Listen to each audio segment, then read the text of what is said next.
सबैजनामा नमस्कार। नेपालमा सरकारी जागिर गर्ने सोचमा हुनुहुन्छ भने सरकारी जागिरको किसिमको बारेमा आज म कुरा गर्नेछु र बढी फोकस म एफएमटीसीमा अर्थात् खाद्य व्यवस्था तथा व्यापार कम्पनीमा निर्भर भएर कुरा गर्नेछु।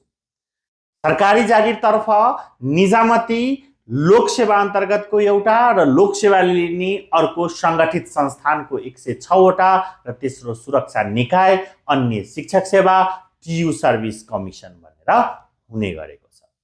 जस अन्तर्गत आज म कुरा गर्नेछु खाद्य व्यवस्था तथा व्यापार कम्पनी जुन चाहिँ संगठित संस्थानभित्र पर्दछ।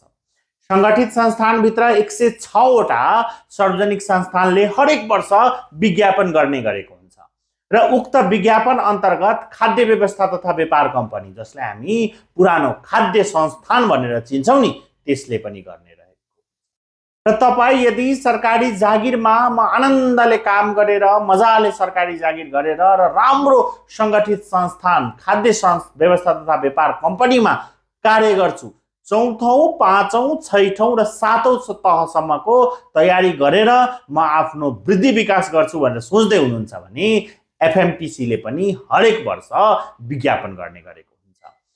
यस वर्षको प्रिटेस्ट पछिको लोकसेवा, प्रिटेस्ट पूर्व र प्रिटेस्ट पछिको अवस्था परिवर्तन भएर आएको छ। जस्तै कोरोना पूर्व र कोरोना पछि छ नि अवस्था, त्यस्तै यस वर्षको सार्वजनिक संस्थानको जुन 106 वटाको प्रिटेस्ट लियो नि लोकसेवाले, साउन महिनामा विज्ञापन गरेर कार्तिक महिनामा परीक्षा भयो, त्यसबाट पास भएको चौथो तहको लागि मात्रै हो त्यो।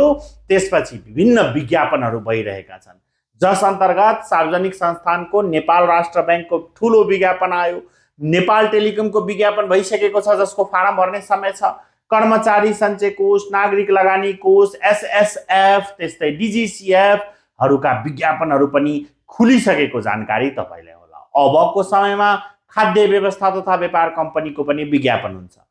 सिलेबसहरू गत वर्ष मात्रै चेन्ज भएको, सिलेबसहरू सजिलो रहेको, कम्पिटिसन कम रहेको खाद्य व्यवस्था तथा व्यापार कम्पनीको पनि तयारीमा जुट्न सक्नुहुनेछ। स्मार्ट जीकेले यही 21 गतेदेखि नयाँ कक्षा सुरु गरेकोले तपाई आजै कक्षा जोइन गरी तयारी सुरु गर्न सक्नुहुनेछ।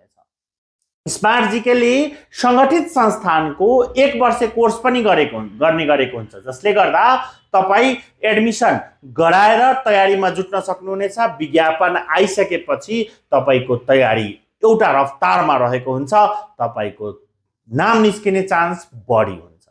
जस्तै एनटीसी को विज्ञापन खुल्यो कुन महिना? माघ महिना मात्र। स्मार्ट जीके का विद्यार्थी साउन महिनादेखि नै पढिराख्नु भएको थियो, त्यसले उहाँहरूलाई के गरायो त तयारीका साथ बसेको विद्यार्थीले राम्रो गर्न सक्नुहुनेछ। कक्षा जोइन गर्नका लागि एफएमटीसी लेख्नु होला। एफएमटीसी सँग सम्बन्धित केही अन्य जानकारी लिँदा पनि तपाईले कमेन्ट बक्समा एफएमटीसी स्मार्ट जीके को कक्षा लिन लागि जुनसुकै व्हाट्सएपमा मेसेज, फोन कल, कमेन्ट गरेर कक्षा लिन सक्नुहुनेछ। यति भन्दै तपाईहरुमा आजबाट बिदा लिन चाहन्छु। हस्त, धन्यवाद।